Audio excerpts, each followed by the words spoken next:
imagine you go in there with 50 bottles and then you're there, you know, and machine kicks out that one. It's not, you know, the better ones where you simply just throw everything in are much more expensive. Now the reality is, can we afford to proliferate the island with these immediately? Well, we can look at the financing. My view on this is we can start the system with developing the depot models, which is much cheaper. Yes, we will all have to drive a bit further, and it may cost the economy more, but the reality is, at minimum, we are getting more material recovered. Now, we need to make a start, and we must not get too caught up in the details and looking to pick the higher fruits. Let us deal with some of the low-hanging fruits. So that is my approach in terms of how I would deal with it, and there are some other issues that will arise that I will certainly address as we go along. Thank you very much. But thank you for getting the discussion heated up already. I was going to say that the representative from NSW was in the hot seat, but perhaps not. So if you could give us your 5-minute response, please. All right, good afternoon, everyone. And thank you for inviting NSW to be a part of the panel. All right, my conversation will look at the deposit return scheme more from a waste management perspective. And as Rohan said, I do believe that government should actually take the lead. But in terms of the lead, it should be more from a policy level that enacts the legislation that will push forward what we are doing. Because it was a conversation that developed through the Senate that enacted the policy that has driven this entire initiative that we are currently on right now. And I commend the government for pushing that based on Senator Samuda and the direction they are going. But as we look at the deposit return scheme and as it works in terms of waste management, we at the NSWMA is 100% for a deposit return scheme. And that is mainly because the deposit return scheme will actually facilitate less plastics coming into our municipal dumps. Just some overarching information in terms of the amount of waste that we collect annually. Jamaica in general is creating more and more waste, and because of that, our municipal dumps are being constantly filled. In 2014, we collected roughly about 672,000 tons of garbage, and in 2017, we collected roughly about 872,000. When we look at the locale that we're now sitting in terms of the metropolitan area, the retirement landfill collects roughly about 539,000 tons of garbage last year. All right? And out of that, 17% of that is plastic. When it comes to PETs, it's roughly about 3%. But minimizing the amount of PETs that comes into our dump sites will facilitate for us to minimize the amount of combustibles that are coming into the dumps, and will facilitate for us to ensure greater environmental protection, which is therefore needed. Based on the research that Suzanne showed,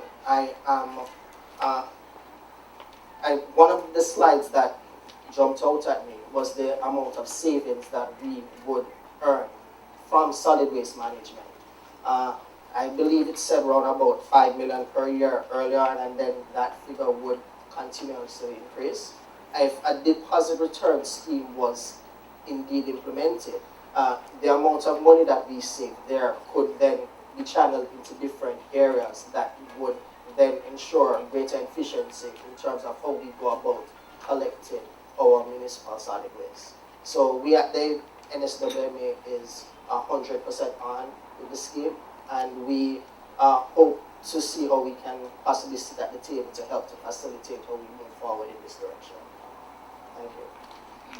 Thank you. We're now going to open the floor to questions, but I will just get the ball rolling to ask Suzanne. One of the first things, and the other panelists, one of the first things that came to mind was Jamaicans are very good at gaming systems.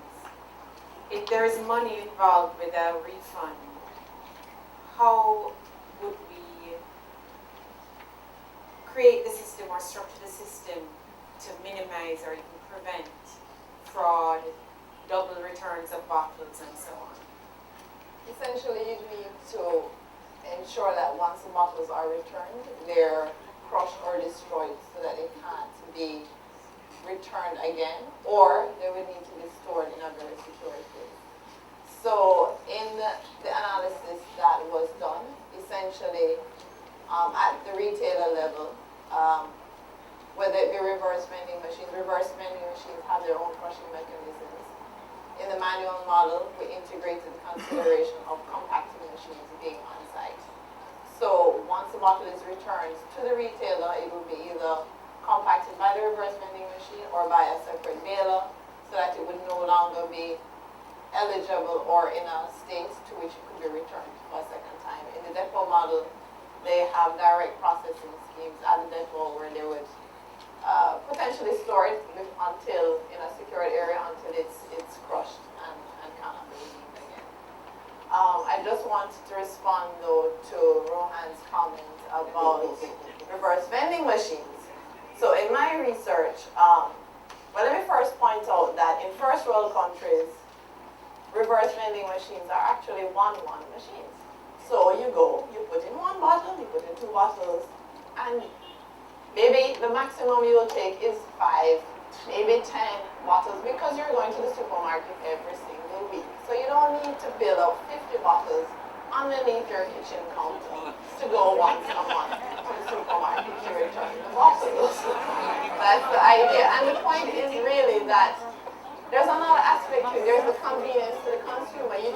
There are very few people who will necessarily want to have 50 bottles lying around in their house and wait to go to the supermarket to return those bottles.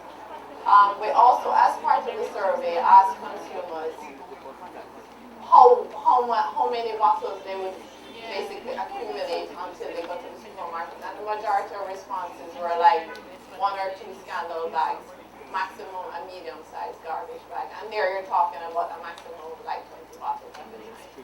But the idea is, if you're taking it to a retailer where you go regularly, you don't need to wait until you build up 50 bottles. And reverse vending machines, in my research, are not $100,000 US dollars. It's more like 10 to 25,000 US dollars. And that would be for the one-one machine, yes. But, I mean, if they're already using these kinds of machines in the first world, why are we going to try and do better than that? I mean, it's a practical question. Well, yes, I would, let me first address the question of possibilities of fraud and double counting. My suggestion here, again, is that the reality is that it will happen. It is going to happen if the model is not right. I think it's a bit more of sort of the devil in the detail here. Not certain we have to get into that. But my position is, and I have communicated this earlier to Suzanne, is that there is a principle called essentially a last step payment principle. Which what that means is simple. The DRS only pays a person who is exporting the material or who is reusing the material to convert. Anything that happens in between must be between the recycler or the recycler and the depot person or the retailer. They don't necessarily need to get involved at those detail levels. I think we are getting, we have to be careful we don't get too complex with these things. And at the end of the day, we are not achieving what we want. So my idea is that simply, if I export whatever quantities I export, it is my responsibility to pay the retailer, to pay anybody that brings the material in, per pound, I am refunded based on my numbers, based on my export documents, or if I'm a manufacturer who is reusing the material locally, then you can actually do some kind of licensing system. What that does to me is that it reduces that exposure and risk and of the fraud that we're speaking about. In other words, my idea is to decentralize it and allow more private initiative and entrepreneurship to get involved because there is no value to it. Some of the suggestions we have here, and I would just like to quickly add, we're looking at a minimum of anywhere, suggesting a minimum of about $3 per bottle. Right as we speak now, we are offering, and it is persons are being offered the equivalent of $4 per pound. Now, there are roughly 30 of these bottles make a pound. Now, can you imagine the difference between, you're talking about now multiple fold in terms of at least $3 per bottle. So we are looking at roughly $90 compared to $4. Now, this is a revolution in terms of the impact. In terms of the impact it will have with movement. So we don't need to overcomplicate the system. I believe we need to seriously look at how it is structured because that is important. Because we can go in there as an organization and at the end of the day, a lot of others benefit, but the system in terms of recoveries and so on, those systems don't benefit. So I would say that we could look at that. But the persons that are bringing in bottles for $4 a pound are persons on the dump. What we want to do is make the system more inclusive. And if you are actually requiring consumers, as you say in the depot model, to bring in their bottles, based on the numbers that we have run, you would actually need to compensate a consumer $6 per bottle for it to be worth their while in fuel to take that bottle to a depot. So it would not work based on that kind of model. Plus the issue with paying at the end, I think I can't remember the terminology that I used, but essentially the recyclers doing all the payment. Who is there for monitoring you? Who is ensuring that you are not saying, actually no, you didn't bring in 10 kilos, you only brought in 9, so I'm only going to pay you 9. Who is monitoring you? There has to be. I cannot pay the retailer less than the retailer gives to me. I have to pay the retailer. If the retailer allows me to scam him, it doesn't impact the IRS. It is about directly us dealing and making that decision. The reality is, if the DRS is a management system, so I'm just saying that they would not necessarily get involved there because it's a direct retailer. The important thing is that the DRS simply looks at the net impact. The objective is to get these bottles off, not only to pay you for it, is to get it in the recycling system. Get it off the island, get it into manufacturing. That is what you should be focusing on, tweaking a model to achieve. That's my We have so many questions from the floor. We have two ladies at the back and then William, who is going first. Thank you, Dana. Excellent discussion and commendations to Capri. Once again, an excellent topic, most relevant to Jamaica's development, sustainable development, and to the EU. Thank you for continuing to support Capri as you're doing. I think I want to put two things. Just one, a fact check correction, and second, a question to Mr. Shalifor. The fact check is to Mr. Gentleman Mr. Edson Carr. Mr. Carr spoke about the fact that Senator Samuda's motion kick-started this type of initiative, and I would like to just say to you that in 2014, there was an initiative that with Mr. Shalifor and a range of companies called the Jamaica Recycle Now initiative was a private sector, public sector, started by Dr. Omar Davies. And so there was a continuity and a joining up of the importance of the environment between governments in Jamaica, which is timely. Let's keep the facts straight. Second point, Mr. Shalifor. I think that Dr. Shaw's point around a private sector approach to a a retail distributor model is key. And I'm asking you, because in other countries, companies that are very successful, that earn tremendous profits in a country, look at their corporate social responsibility as well as their own business models differently now, what's called the circular economy. We're looking at, if you are buying new plastic bottles, what would it cost you to actually just recoup the plastics that you're selling to the Jamaican people on your own cost?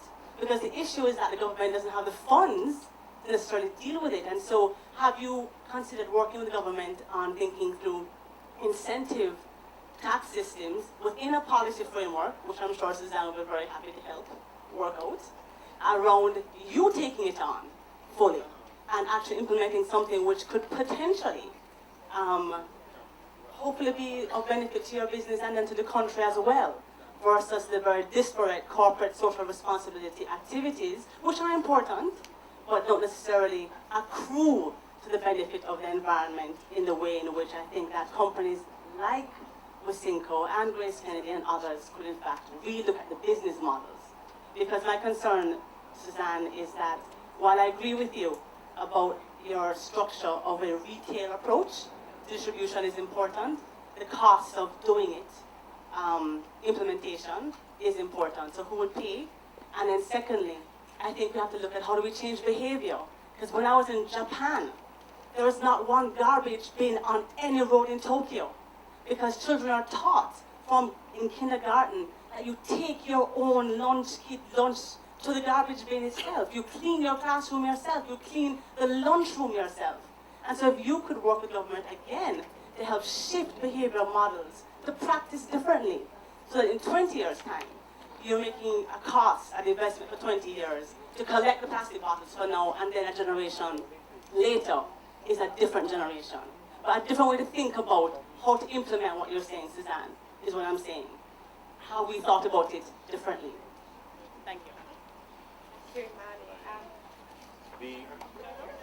We have made a proposal to government to, I think, as you described it, pretty much do exactly what you're saying, is where the industry, Wisynco, Pepsi, Lasco, and a few others have committed to add a fee or add a cost to our own production and invoicing, so as to raise up to $500 or $600 million in the first year, in order to generate the capital required to increase our school collections, to increase the infrastructure in schools to receive the bottles, to buy trucks, to buy what we would do in our depots is buy some shredders. So as the bottles are received, we would, within 24 or 36 hours, shred these bottles to mitigate the element of fraud. And we're committed to being audited, to explain and demonstrate to government that we are going to buy trucks, implement infrastructure, as well as maybe eventually in 10 years or before, if the reverse vending can be proven effective, that we invest the 10 or 20,000 US dollars per machine that is required. But backing up is the most important part, is the commitment to self-fund the program, the commitment to be audited every year to prove to the government that we're progressing towards increasing the collection rate, and that we're making the efforts to, as Suzanne indicated, that a industry-led approach. We agree with the conclusion that it will probably, very likely, manage costs more effectively.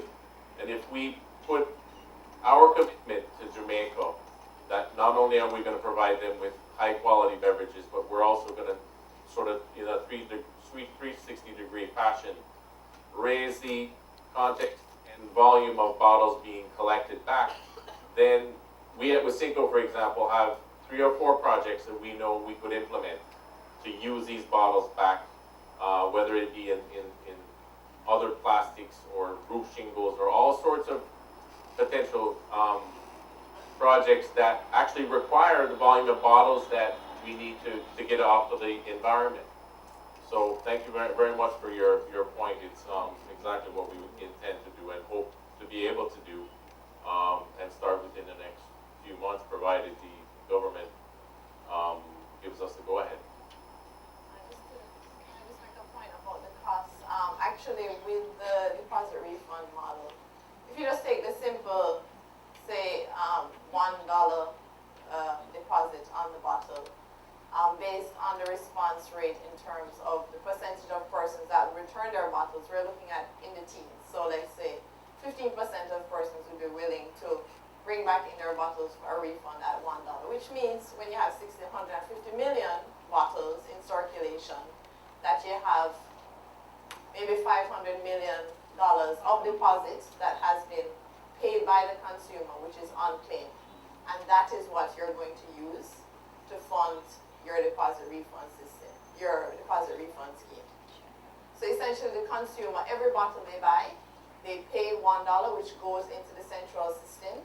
And if they don't return that money remains in the central system to fund the operations of the system. So that's how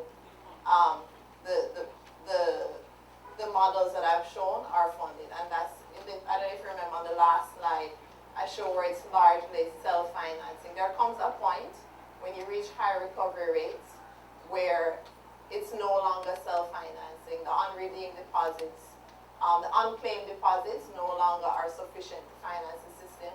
And that's where you would get the manufacturers having to pay, for instance, a handling fee to compensate retailers and the transporters for handling those bottles.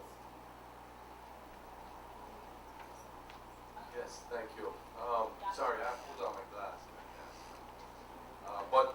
But I want to say a couple of things in relation to the issue of the conversion of the recycled material, first of all, to whether it be exports.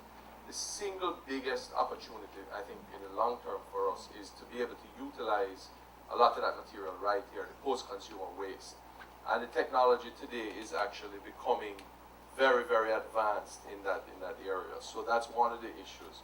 I wanted to just say, Mr. Brown, though, you mentioned earlier that we're in this for money or for profit. And the truth is, I think more and more businesses are realizing that if we don't have sustainability, we are not going to have very long, we're going to be very short-lived in our profit.